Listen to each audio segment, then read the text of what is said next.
ان لوگوں کی طرح نہ ہو جانا جنہوں نے اللہ کو بھلا دیا تو اللہ نے پھر انہیں ان کا اپنا آپ بھی بھلا دیا، انہیں اپنی بھی ہوش نہیں رہی، وہ ایسے مسائل میں گھر گئے، وہ ایسی آزمائشوں میں الجھ گئے، وہ ایسی دنیا داری کے اندر الجھے کہ انہیں اپنا بھی پتہ نہ چلا۔ اب تو ڈھونڈتا پھرتا ہوں اے اقبال اپنے ہی آپ کو، اب تو ڈھونڈتا پھرتا ہوں اے اقبال اپنے آپ کو، آپ ہی گویا مسافر آپ ہی منزل ہوں میں۔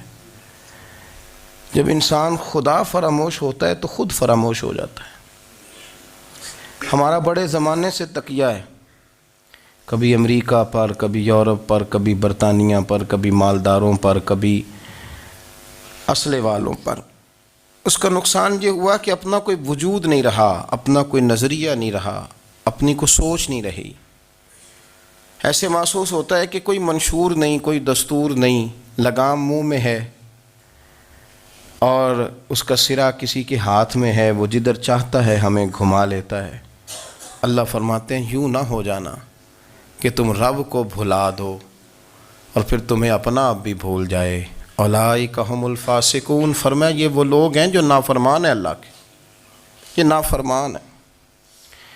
جب یہ نظریہ بن گیا، جب یہ ذہن بن گیا کہ پیدا اللہ نے کیا ہے، دینا اللہ نے ہے، عطا کرنے والا اللہ ہے، نوازنے والا اللہ ہے، تو پھر ساری توجہ دنیا داروں کی طرف رکھنا، میں اللہ والوں کی طرف توجہ رکھنے کا قائل ہوں، میں وہ سمجھتا ہوں، ہم اس چیز کے قائل ہیں، لیکن وہ بھی کوئی آستانہ ہے کہ جہاں حق مرشد کا نعرہ تو بڑا لگے پر رب کا نام ہی نہ سننے کو ملے۔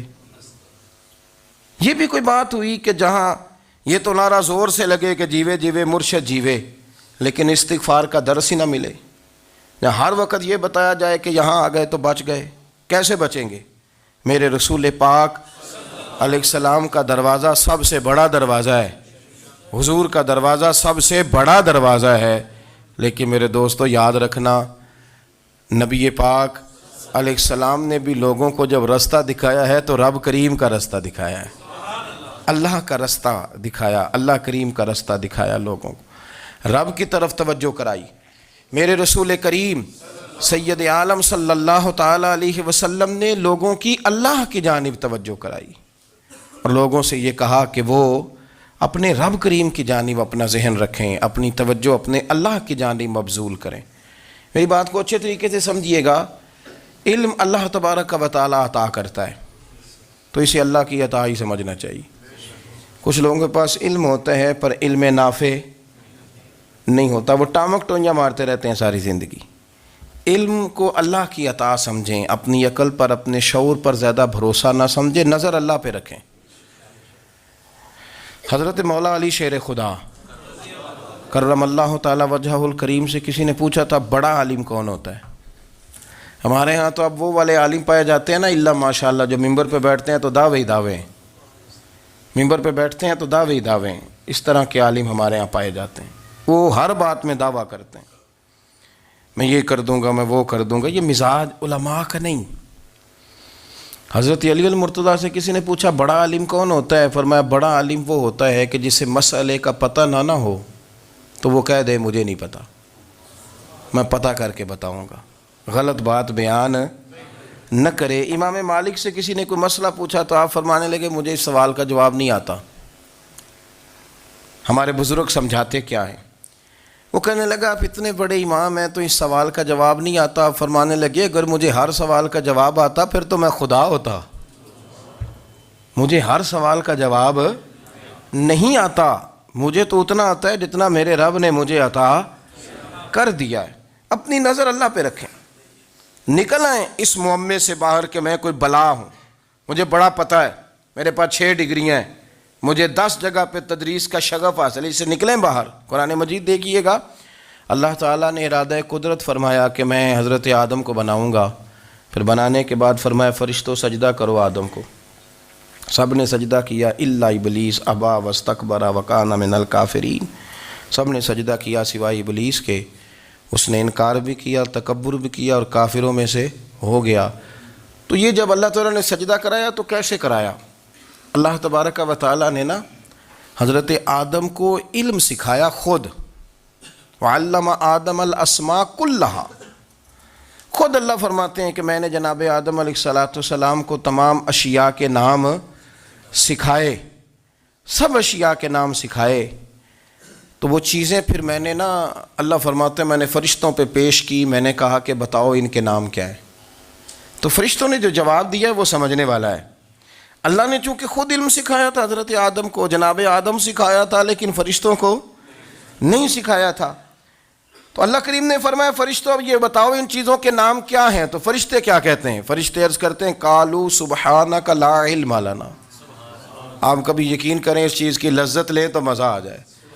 کہا قالوا سبحانک، کہنے لگے تو پاک ہے. قالوا سبحانک، کہنے لگے تو بھئی آدم علیہ السلام کو نام سکھا لیے، پھر فرشتوں کے سامنے وہ چیزیں پیش کر کے کہا ان چیزوں کے نام بتاؤ. تو فرشتے کیا کہتے ہیں؟ کہتے ہیں قالوا سبحانک، تو پاک ہے، لا علم لنا، ہمارے پاس کوئی علم نہیں، الا ما علمتنا، ہمیں تو اتنا پتہ ہے جتنا تو نے ہمیں سکھا دیا ہے. ہمیں تو اتنا پتہ ہے جتنا تو نے ہمیں، لا علم لنا، ہمارے پاس کوئی علم نہیں ہے، اتنا ہی پتہ ہے جتنا تو نے ہمیں سکھا دیا ہے، اس سے زیادہ ہمارے پاس علم. اور یہ کیوں تو نے ہمیں جتنا سکھایا اتنا پتہ ہے. فرشتے یہ نہیں کہتے یا اللہ تو زیادہ سکھا، آدم کو دیا تو ہمیں بھی دے. یہ نہیں فرمایا، فرمایا انکا انت العلیم الحکیم، اے اللہ تو علم والا بھی ہے اور حکمت والا بھی ہے. تجھے پتہ ہے کس کو کتنا دینا ہے. جتنا تو نے مناسب سمجھا جناب آدم کو دیا، اور جتنا تو نے بہتر سمجھا وہ تو نے ہمیں عطا فرمایا. تو اگر آپ کے پاس علم ہے، کہیں نالج ہے، تو اس کو اللہ کی عطا سمجھیں. ہمارے ہاں بہت سارے لوگ بن کے بیٹھ جاتے ہیں. میں اکثر کہتا ہوں کہ پھر وہ دعوے کرتے ہیں میرے علاقے والے جاہل ہیں، میرے شہر والے جاہل ہیں، میرے خاندان والے پڑھے نہیں. یہ آپ کا دعویٰ ہے، یہ آپ کو خراب کر دے گا. ہم نے بہت سارے ایسے لوگ دیکھے جو بہت بڑے عالم تھے، لیکن اللہ جب لینے پہ آیا تو عقل ہی لے گیا، شعور ہی چلا گیا، حافظے ختم ہو گئے. آپ دیکھتے ہیں بڑھاپے میں کچھ لوگ ایسے ہوتے ہیں کہ جن کو یہ بھی یاد نہیں رہتا کہ میرا نام کیا ہے، میں کہاں ہوں، مجھے کدھر جانا ہے. تو اس وقت سے اللہ کی پناہ مانگیں اور اپنی نظر اپنے رب کریم کی جانب رکھیں، اللہ کی جانب اپنی نظر کو مبذول رکھیں. دوسری بات، علم کے بعد ایک چیز آتی ہے جس کا نام ہے ہدایت، جس کا نام ہے تقوی، جس کا نام ہے پرہیزگاری، جس کا نام ہے عمل، عبادت، ریاضت. یہ بھی اسی وقت ہی نصیب ہوتی ہے جب میرا رب کریم نصیب فرما دیتا ہے. ہم نے نیکی کا اپنا اپنا سٹیٹس بنا لیا ہے، اپنا اپنا معیار بنا لیا ہے. کچھ لوگ کہتے ہیں کہ جناب مسجد میں سیمٹ کا توڑا دینے سے بہتر ہے کسی غریب کو آٹے کا تھیلا دے دو. اب اس نے اپنا مزاج بنا لیا نا نیکی کا، اس نے اپنا سٹیٹس بنا لیا ہے. میرا یہ سوال ہے کہ نبی پاک صلی اللہ تعالیٰ علیہ وسلم جب مدینہ شریف آئے تھے تو حضور نے سب سے پہلے غریبوں میں آٹا تقسیم کیا تھا کہ سب سے پہلے مسجد بنائی تھی؟ کیا عجیب لوگوں کا رنگ ہے، اپنی مرضی کی ہدایت، اپنی مرضی کا تقوی، اپنی مرضی کا معیار. مسجد کوئی بڑا چھوٹا خطیب بھی میری طرح کا ہو نا، تو وہ مسجد میں بیٹھ کے جب نبی پاک کی بات کرتا ہے تو کہتا ہے میرے رسول پاک غریبوں کا سہارا بن کے آئے. وہ غریبوں کی بات کرتا ہے، مسکینوں کی، لاچاروں کی، کمزوروں کی بات. تو مسجد ہی تو وہ ادارہ ہے جہاں سے غریبوں کی بات ہو رہی. تو اب لوگوں نے غریب کو اور مسجد کو لڑانا شروع کر دیا. اس کو لڑاؤ کہ مسجد میں پیسے دینے سے بہتر ہے آپ غریب کو آٹے کا تھیلا دے دیں. آپ یہ کیوں نہیں کہتے کہ مسجد میں بھی آپ توڑا دیں ایک سیمٹ کا اور ساتھ غریب کو بھی خدمت کریں؟ یہ کیوں نہیں تقویٰ؟ اپنی اپنی مرضی کا مزاج، اپنی اپنی. کچھ لوگ کہتے ہیں چھوڑو جی، ساری زندگی انسان نماز پڑھتا رہے اور پھر گالیاں بھی دیتا رہے، بندہ داڑھی بھی رکھ لے اور جھوٹ بولنا بھی نہ چھوڑے. تو یہ آپ نے اپنے پاس سے تقوی کا معیار بنایا. گالی دینے کا گناہ ہے اور داڑھی رکھنے کا ثواب ہے. تو اگر آپ داڑھی رکھے ہوئے ہیں اور آپ کوئی غلطی کر رہے ہیں تو اس سے آپ کی داڑھی کا ثواب ختم. اللہ کرے آپ کو سمجھ آئے میری بات کی. آپ کوئی غلطی کر رہے ہیں، داڑھی کا ثواب اس سے ختم، وہ اپنی جگہ پہ قائم ہے چیز. اپنی مرضی کا کیوں تقوی کا معیار بناتے ہیں؟ تقوی کا مزاج اپنی مرضی کا نہ بناؤ. اللہ کی بارگاہ سے دعا مانگو کہ یا اللہ ہمیں ہدایت کا نور عطا فرما. اللہ تو ہمیں رستہ دکھا، تو بتا کہ ہدایت کیا ہے. تو رب فرماتا ہے اللہ ولی الذین آمنوا، اللہ مومنوں کا مددگار ہے، یخرجہم من الظلمات الی النور، وہ انہیں اندھیروں سے نکالتا ہے اور نور کی طرف روشنی عطا فرماتا ہے۔ اندھیروں سے نور کی طرف اللہ لاتا ہے۔ اللہ ولی، اللہ مومنوں کا ولی ہے، وہ انہیں اندھیروں سے نور کی طرف نکالتا ہے۔ ہدایت ہمیشہ اللہ کی طرف سے سمجھے۔ جب وہ نماز کی توفیق دیتا ہے تو اپنے فضل سے دیتا ہے، جب وہ ذکر کی توفیق دیتا ہے تو اپنے فضل سے۔ ہم سمجھتے ہیں ہو جی فلانا نہیں پڑھ رہا بڑا بیوقوف ہے، فلانا نہیں پڑھ رہا، تو تم کیا اپنی عقل کے زور پہ پڑھ رہا ہے؟ میں جی اللہ کے فضل سے 2 سپارے پڑھتا ہوں، تو کس پہ احسان کرتے تو 2 سپارے پڑھ کے رویا کر۔ کہا اگر مالک تو بڑا قریب نہیں، بڑے لوگ ہیں جن کو پورا قرآن حفظ ہے پر انہیں پڑھنے کی توفیق نہیں، تو انہیں فضل کیا اور مجھے توفیق دے دی ہے پڑھنے کی۔ رویا کر، پڑھ کے رویا کر، راتی ساری کر کر زاری، او نیند اکھاں تھی توندے تے فجرے اوہی گناہگار کہاون سب تو نیوے ہوندے۔ مہربانی کریں، ڈریں، نیکی کریں تو پھر ڈریں، پھر احساس پیدا کریں، پھر اپنے اندر وہ کمزوری لائیں، کہیں توبہ توبہ مجھے تو پتہ ہی نہیں، تو جانتا ہی نہیں۔ حضرت سیدنا امام اعظم ابو حنیفہ رحمۃ اللہ تعالیٰ علیہ کے ساتھ ایک شخص کہتا میں نے نماز پڑھی، تو عشاء کی نماز تھی۔ یہ جو لوگ بڑے ہوتے ہیں نا، جن کے پیار کرنے والے بڑے ہوتے ہیں، ان کے گرد خوف بھی بڑا ہی ہوتا ہے، انہیں بڑا ڈر لگتا ہے، بڑی بعض اوقات آزمائش ہوتی ہے ان کی۔ عشاء کی نماز کہتے پڑھی تو امام صاحب نے نا عشاء کی نماز میں تلاوت کی آیتیں فَمَن يَعْمَلْ مِثْقَالَ ذَرَّةٍ خَيْرًا يَرَهُ وَمَن يَعْمَلْ مِثْقَالَ ذَرَّةٍ شَرًّا يَرَهُ، فرمایا جو ذرہ برابر خیر کرے گا وہ بھی قیامت میں دیکھے گا، اور جو ذرہ برابر شر کرے گا وہ بھی قیامت میں اس شر کو دیکھے گا، اس کے سامنے آئے گا۔ تو وہ شخص کہتا ہے کہ سارے لوگ نماز پڑھ کے چلے گئے تو امام صاحب رحمۃ اللہ علیہ نے اپنی داڑھی پکڑی ہوئی، رو رہے ہیں، کہتے ہیں وہ ذرہ برابر نیکی کا بدلہ دینے والے، وہ ذرہ برابر شر پہ سزا دینے والے میری سفید داڑھی کو دیکھ، مالک میرے ذرے ذرے سامنے نہ لانا، لوگ تو میری بڑی قدر کرتے ہیں دنیا، میں تو بڑا پہچانا جاتا ہوں، لوگ تو میری راہوں میں پھول لیے کھڑے ہوتے ہیں، مجھے بڑا نوازتے ہیں، قیامت میں رسوا نہ کر دینا، میرے لیے مشکل ہو جائے گی۔ وہ کہتے ہیں میں نے امام صاحب کا درد دیکھا، مجھے کوئی کام تھا تو میں چلا گیا، میں نے کہا کہ وہ اس وقت اللہ کے حضور حاضر ہیں تو میں دوبارہ آؤں گا۔ کہتے ہیں میں تہجد کا وقت آیا تو امام صاحب وہیں بیٹھے تھے اور ان کی داڑیاں آنسوؤں سے بھری ہوئی تھی اور زور سے داڑھی پکڑی ہوئی، کہنے لگے مالک رسوا نہ کر دینا، قیامت میں رسوا نہ کر دینا۔ یار جو ہدایت یافتہ لوگ تھے وہ تو ڈرے ہوئے تھے، وہ تو سہمے ہوئے تھے، وہ تو کہتے تھے یہ اس کا فضل نہیں، اس نے بلا لیا ہے، یہ اس کا کرم نہیں۔ حضرت باعزید بستامی کسی کافر کو دیکھتے تو رو پڑتے، کہتے مالک تو کتنا قریب ہے، یہ بے ایمان رہ گیا، تو نے اپنے فضل سے مجھے اپنے نبی کا غلام بنا لیا، وہ رو پڑتے۔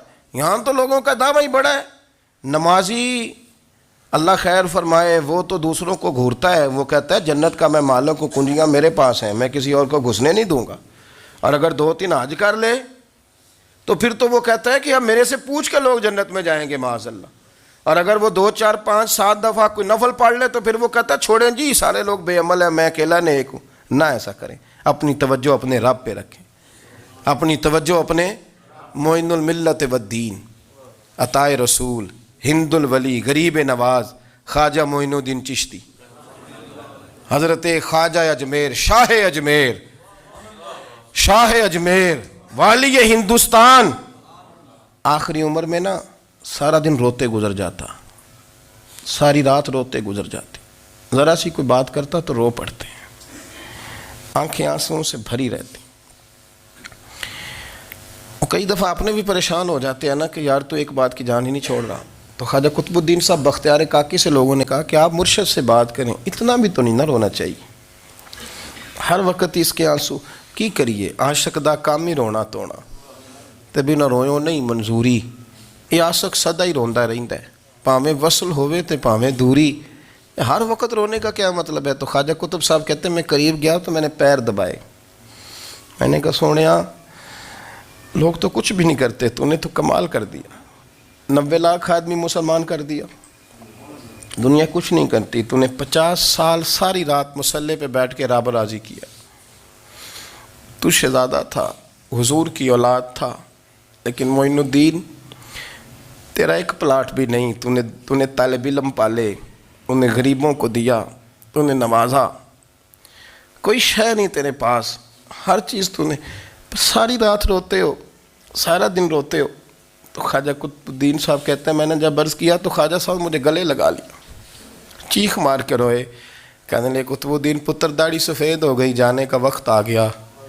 جو تو نے نیکیاں گنوائی ہیں وہ ہیں صحیح میرے پاس, پر یار کی بارگاہ میں پیش کرنے کے قابل ایک بھی نہیں, ایک بھی نہیں. تو بارگاہ تو دیکھ کتنی بڑی ہے, رسول کریم کی بارگاہ میں پیش کرنے کے قابل ان میں سے ایک بھی نہیں. تو آستانہ دیکھ کتنا بڑا ہے, کیا پیش کروں گا, کیا عرض کروں گا حضور کی بارگاہ میں, کس طرح.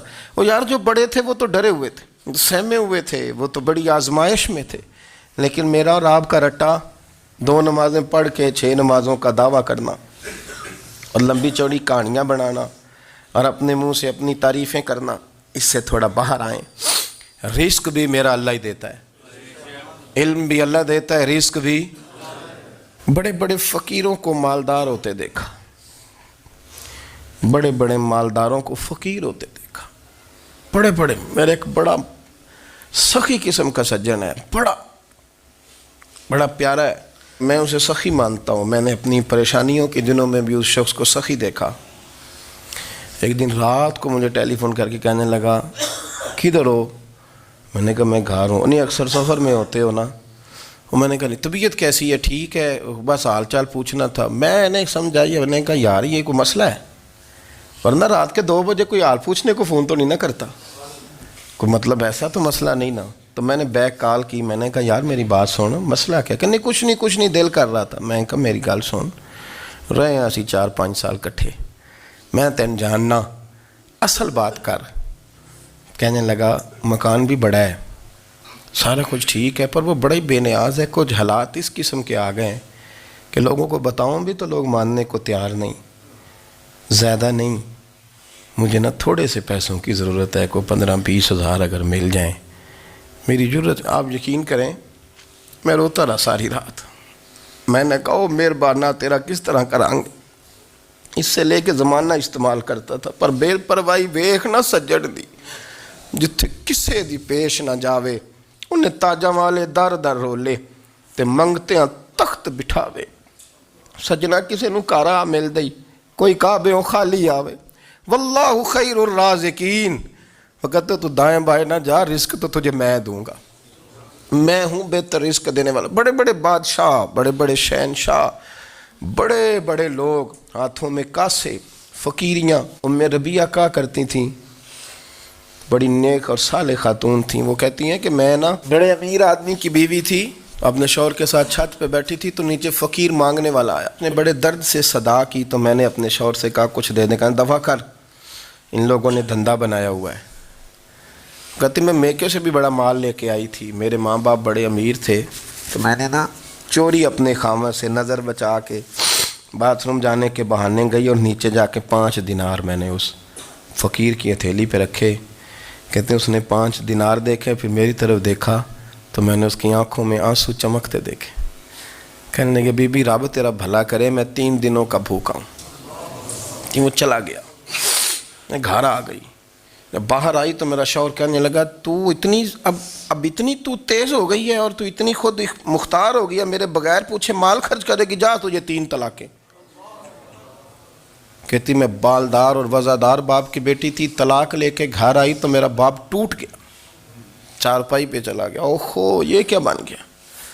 کہتی بڑی تکلیف رہی. 1-2 سال کے بعد میرے ابا نے میری شادی کر دی. اب جس شوہر کے پاس گئی وہ بڑا نیک تھا, پرہیزگار تھا, اللہ نے بہترین صلہ دیا. کہتی ہیں چھت پہ بیٹھی تھی, دروازے پہ فقیر آیا, تو میں نے شوہر سے کہا کچھ دے دوں. کہنے لگا 5 نہ دینا, 15 دینا, 20 دینا, میں فقیر ہوں, میں نے فقر سے دولت دیکھی ہے, اسے خالی نہ لوٹانا. کہتی ہے کہ میں نیچے گئی, اور جب میں نے اس کی طرف دینار بڑھائے تو میری چیخ نکلی. پیسے پھینک کے میں بے ہوش ہو کے گری، میرے شوہر نے آ کے اٹھایا، اندر لے گیا، پانی منہ پہ چھڑکا، کہنے لگا تجھے کیا ہوا؟ کہنے لگی یہ جو مانگنے آیا یہ میرا پہلا شوہر تھا، وہی تھا جو کہتا تھا کہ تو 5 دینار دے آئیے، جا تجھے 3 طلاقیں۔ پڑھو نا حدیث پاک، میرے نبی پاک علیہ السلام نے فرمایا ایک بندہ گنجا تھا، گنجا، کوئی ترتیب آگے پیچھے ہو جائے تو مفہوم کے لحاظ سے، لیکن میں مفہوم اس کا واضح کرتا ہوں۔ ایک گنجا تھا، کوئی شے نہیں تھی، سر پہ بال بھی نہیں تھے، رویا کرتا تھا۔ اللہ تعالیٰ نے فرشتے کو بھیجا، تجھے کیا چاہیے؟ تو کہنے لگا بال آ جائیں اور تھوڑا مال آ جائے۔ فرشتے نے ہاتھ پھیرا تو بال بھی آ گئے تو بکریاں بھی آ گئیں، لائنیں لگ گئیں، مال ہی مال ہو گئے۔ دوسرے کے پاس گیا، وہ کوڑا تھا، اس کو جا کے کہا کیا چاہیے؟ کہنے لگا شفا ہو جائے اور کچھ اللہ تعالیٰ آسانی کر دے۔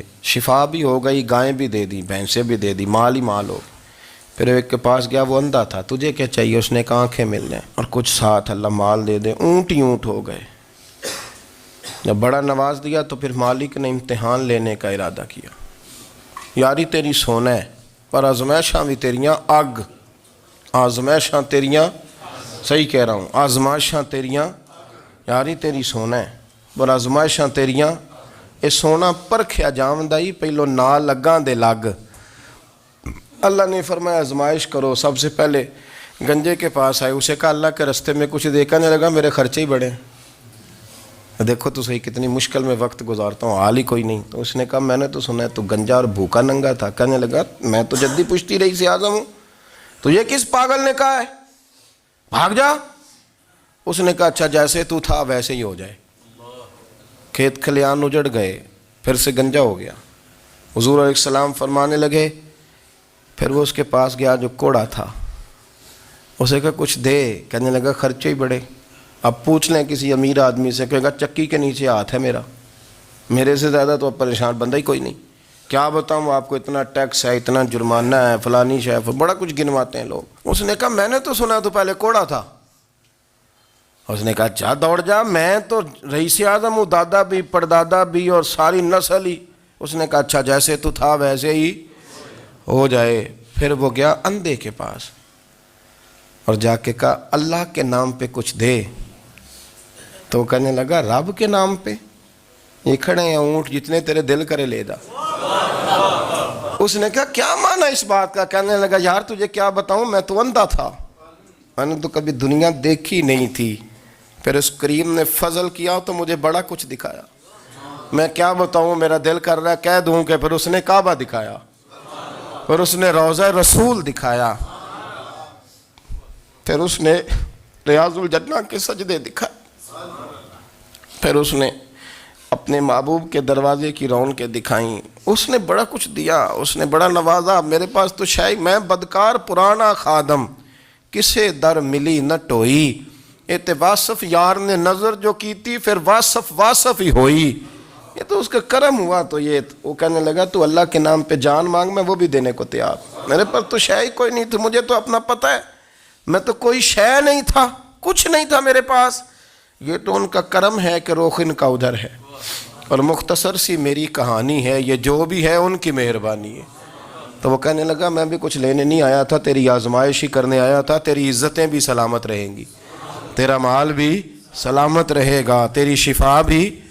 اپنی زندگی میں کبھی بھی اللہ کی بارگاہ سے توجہ ادھر ادھر نہ کریں، چھوڑیں لوگ کیا کر رہے ہیں، دنیا کیا کہہ رہی، کبھی بھی اپنی توجہ دائیں۔ ہمارا یہ مسئلہ بن گیا کہ ہماری سیاست ہے، ہماری دنیا داری ہے، ہم بندوں کو راضی کرنا چاہتے ہیں، ہم دیکھتے ہیں کون کس طرح، اور آپ یقین کریں آپ تھک جائیں گے، بندے راضی نہیں ہوں گے، وہ نہیں راضی ہوتے، آپ ان کو منا کے لائیں گے تو ادھر والے نکل جائیں گے، ادھر کو منائیں گے تو ادھر والے نکل جائیں گے۔ اس چکر سے باہر آئیں، اس رب کو راضی کریں جو فرماتا ہے ان الذین آمنوا وعملوا الصالحات سیجعل لهم الرحمن ودا۔ فرمایا تو ایمان لانے کے بعد نیک عمل کر، میں لوگوں کے دلوں میں تیری محبت پیدا کر دوں، رحمان لوگوں کے دلوں میں محبت ڈال دے گا، اللہ لوگوں کے دلوں میں۔ اپنی نظر ہمیشہ اپنے رب پہ رکھیں، اتنی لمبی چوڑی دنیا داروں سے امیدیں نہ وابستہ کریں۔ میں نے دیکھا ہے لوگ کاسا لیسی کرتے ہیں، کبھی اس کے دروازے پہ کبھی اس کے دروازے پہ، ان چکروں سے باہر آئیں اور اپنے رب کی بارگاہ کی طرف توجہ کریں، استغفار شوق سے پڑھا کریں، اور اکیلے میں نہ، اکیلے میں حضرت رئیس المتکلمین مولانا نقی علی خان صاحب رحمۃ اللہ نے لکھا ہے کہ فرعون 500 سال حکومت کر گیا، یہاں تو 5 سال کی حکومت کی پیر لڑکھڑاتے ہیں، 500 سال۔ فرماتے اصل وجہ یہ تھی کہ دنیا جب سو جاتی تھی نا تو اوپر چادر لے کے تو مصلے پہ بیٹھ جاتا تھا اور ہاتھ باندھ کے کہتا تھا رب تو ہی ہے، میرا پردہ نہ کھولنا، مالک تو ہی ہے، کرم نوازی کرنا، میری پکڑ نہ کرنا،